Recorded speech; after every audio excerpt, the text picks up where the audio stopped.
In the late Texas autumn of 1881, the sun baked the dust deep into the bones of a tired market town where horses neighed, cattle bellowed, and men haggled in whiskey-soaked voices. As the season's final livestock auction dwindled, a crowd still lingered near a corral where a bay mare trembled, her blood drying in stripes across her flanks. Among them was Silas Carrion, a 35-year-old rancher forged by solitude and the land. He rarely ventured into town, but the sight of the mare had drawn him back.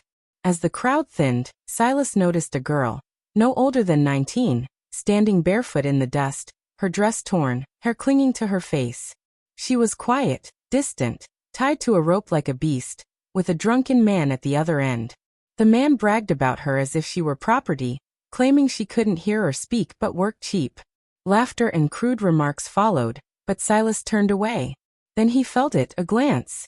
The girl met his eyes with no fear, no pleading, just recognition, a reflection of his own emptiness.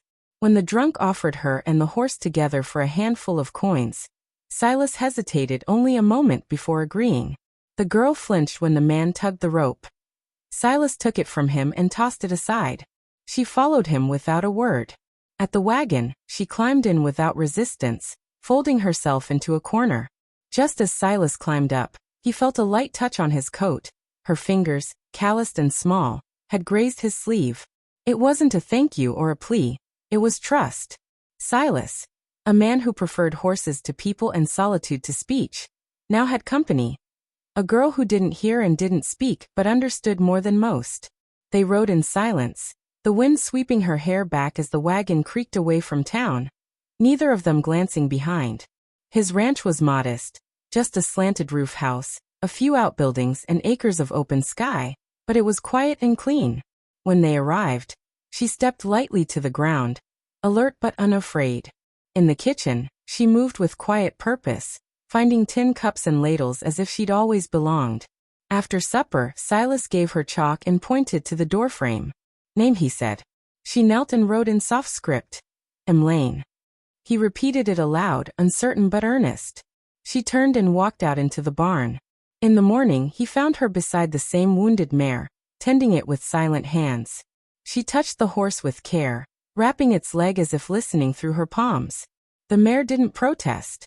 Silas, observing from the doorway, knew ranch hands with less luck. Emmeline didn't ask questions. She completed her tasks in silence, scribbling short notes on chalkboards. Bacon low. Wind smells like dust. Dog limping. Their home grew quieter, but it never felt empty. Then came the storm, slow and seething. Silas noticed the strange hush, the warning breeze, but dismissed it. Emmeline didn't. She ran to him breathless, wild, and tugged at his sleeve.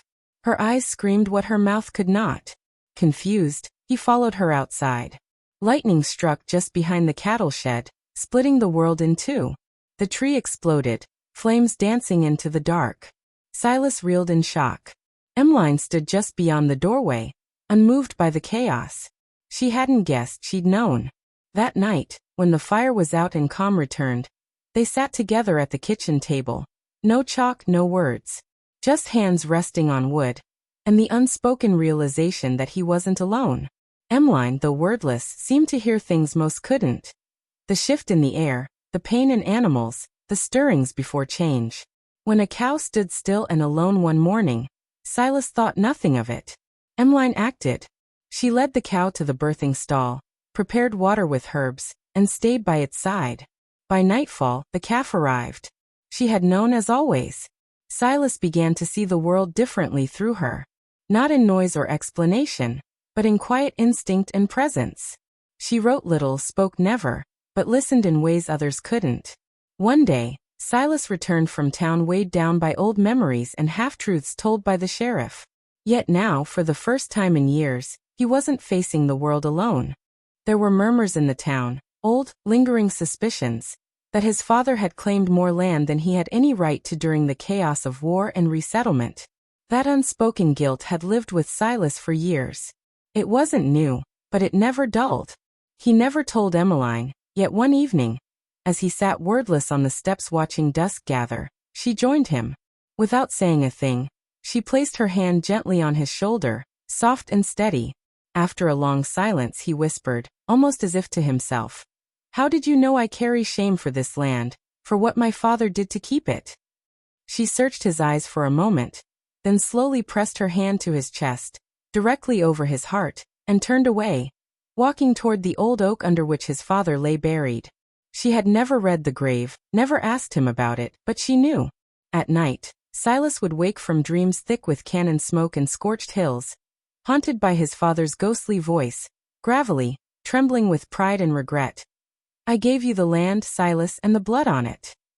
Waking in the still night, breath harsh in his chest, he'd seen Emmeline sitting quietly by the fire. A candle burned beside her, its flame flickering against her silhouette like shadow carved from stillness. On the table, folded neatly, lay a faded blue handkerchief trimmed in lace, his mother's. It had been sealed away for a decade. No one else had touched it. When he sat up, bewildered, she said nothing. She stood and walked to the door. There was no need for words. She had heard what no voice could carry. The weight of grief too thick to name, the kind of sorrow that breaks a man from the inside. And in her silence she answered him. He wasn't afraid of curses or legacy or even death. What he feared, truly feared, was losing her. This woman who understood him without needing a single word. But the whispers in town had shifted. The first came from the blacksmith's wife, speaking low from her porch as she folded cloths. "She watches the cattle too close, like she knows which will drop next."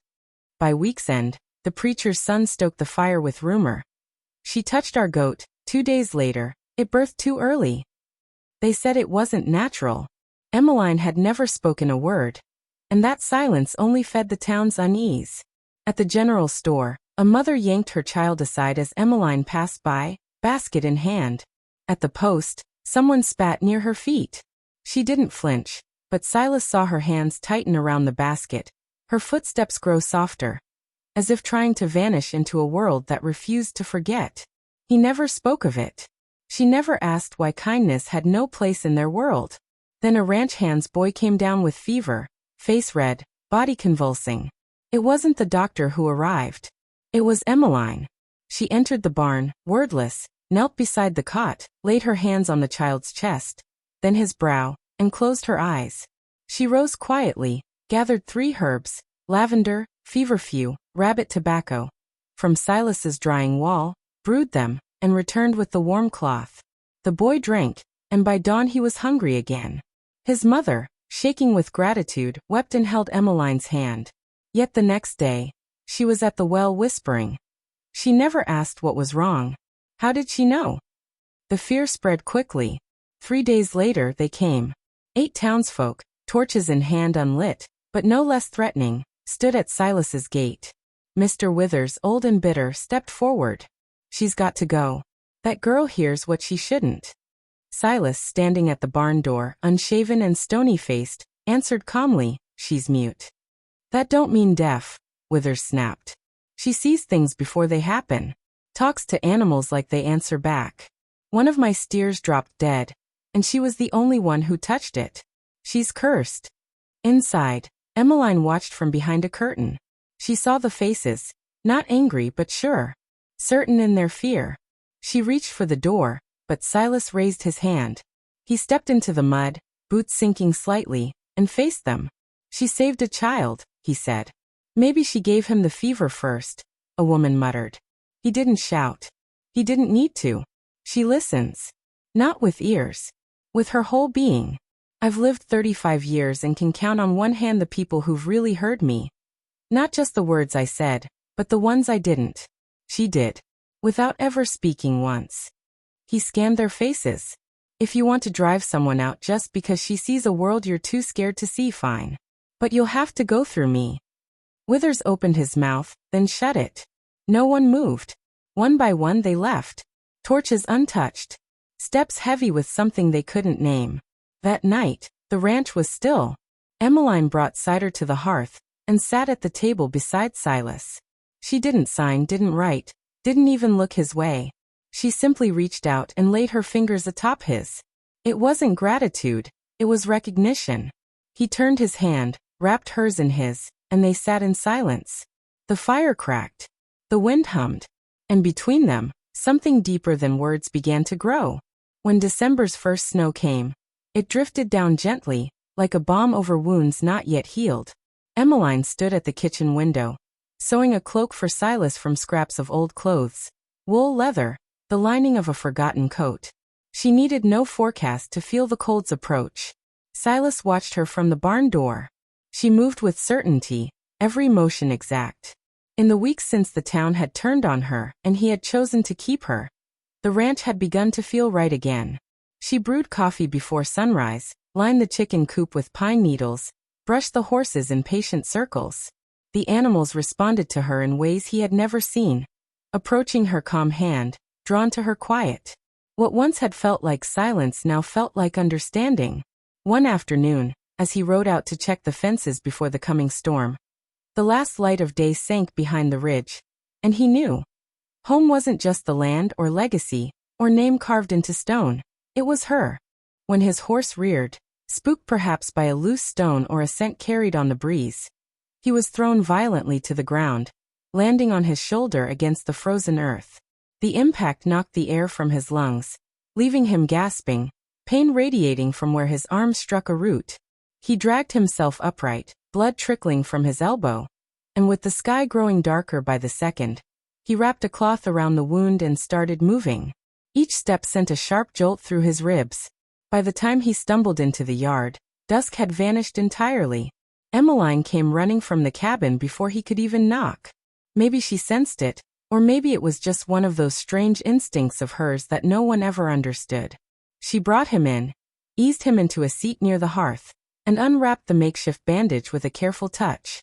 Her face tightened with concern as she cleaned the gash, applying a mix of ureo and pine sap. He watched her closely. "You always know," he murmured. She met his gaze, then unexpectedly brought his hand to her face, pressing her lips to the wound's edge, soft, warm. Silas froze. The fire cracked, but the world itself seemed to still. Emmeline said nothing, didn't smile. Yet something passed between them, like the creak of a door long closed finally opening. Later, with snow beginning to dust the windows and the wind growing louder, Silas sat opposite her at the table. He pulled a piece of paper from a drawer and, with deliberate strokes, wrote a message he couldn't quite speak aloud. He turned it toward her. "I want to hear your heart," it said. "If you'll let me listen with mine." She studied the words a long while before touching them one by one, as if testing their truth through her fingers. When she finally looked up, her eyes shimmered, but not from sadness. She reached across the table, touched his chest briefly, meaningfully, and then for the first time since they'd met, she smiled. Not a shy smile or one born of gratitude, but a smile that felt like sunrise, like something long held back now free. Winter still clung to the hills, but its grip was softening. As snow melted and birds returned, something else thawed too, something quiet and slow between them. Emmeline taught Silas sign language. Words like water, fire, thank you. Her fingers moved like twigs in the breeze. He stumbled at first, but she never laughed, only guided his hands patiently. In return, he showed her how to ride. She'd never been on a horse. The first time, she gripped the saddle horn tightly, nerves in her every movement, but he walked beside her, voice low though she couldn't hear. She moved with the horse nonetheless, learning its rhythm through feel. Together, they added a small room to the cabin, part retreat, part sanctuary. They ate meals there, shared quiet moments by the fire. Words became unnecessary. A glance, a gesture, was enough. He noticed things, how she smiled at dusk when birds gathered, how sudden fire pops made her flinch, how she always sensed a storm's approach. One night, with unsteady hands, he spelled out, "You make this place full."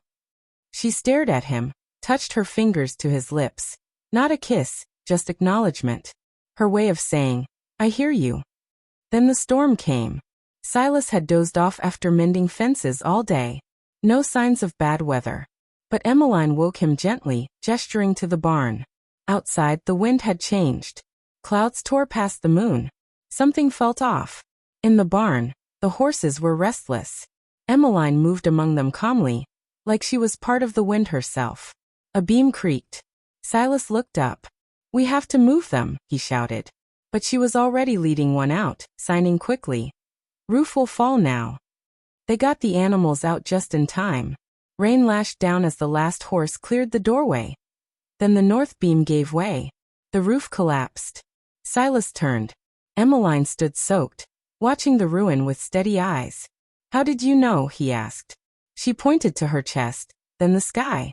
He understood. Back inside, he wrapped her in a blanket, took her hand and signed, "You belong to this land." She smiled and placed his hand over her heart. He felt her pulse, calm, unwavering. She didn't hear like others. She heard deeper. And for the first time, Silas felt truly heard. Something changed beyond the cabin too. Quietly. Slowly. In town, the wind no longer carried just rumors. It brought cautious hope. Tom Weaver was first, a ranch hand with a torn shoulder. With the doctor gone, he came to Silas's porch one gray morning. "Heard she fixes things," he said, nodding toward the herb patch where Emmeline knelt. Silas nodded. "She does." Emmeline said nothing, just examined the injury with hands that seemed to listen better than ears. 2 days later, a widow came, sleepless and shaking. Emmeline sat with her through dusk, hands resting gently until the tremors eased. The next morning, the woman brought a pie and a scarf. "For the girl," she said. "The one who hears more than we do."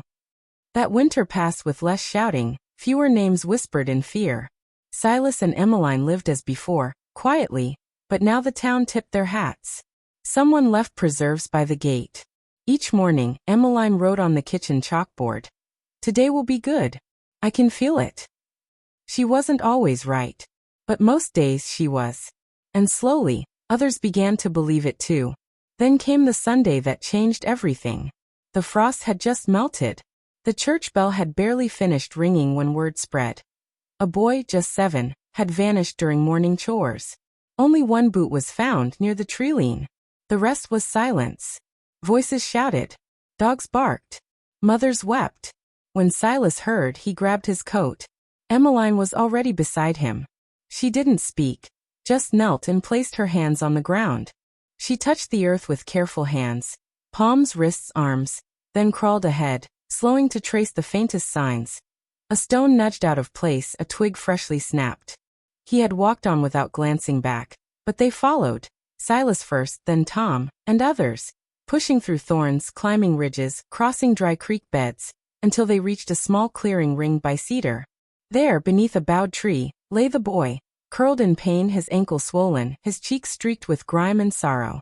Emmeline rushed to him, gently checking his injury, brushing his hair away. When she looked up at Silas, it wasn't with triumph, only a quiet relief. The boy was safe. When people shared the tale afterward, they no longer whispered oddities about her. They called her what she had always been, the girl who listened not with ears, but with her heart. That evening, the wind drifted softly across the fields, like it remembered every name ever spoken into the land. Years slipped by. The ranch endured, marked by weather and wisdom, settled into a life that didn't chase time. Silas moved slower now, and Emmeline's long hair glinted with silver, but neither of them counted in years. They measured life in seasons, in quiet shared moments, in the silent ways a heart says, "I'm still here." Most mornings, children arrived from town or distant hills, places where words were often lost or misused. Here they found something gentler. Emmeline taught them how to observe deeply, to notice fear or wonder in a rabbit's breath, to calm a restless horse with a still hand. She didn't give lectures.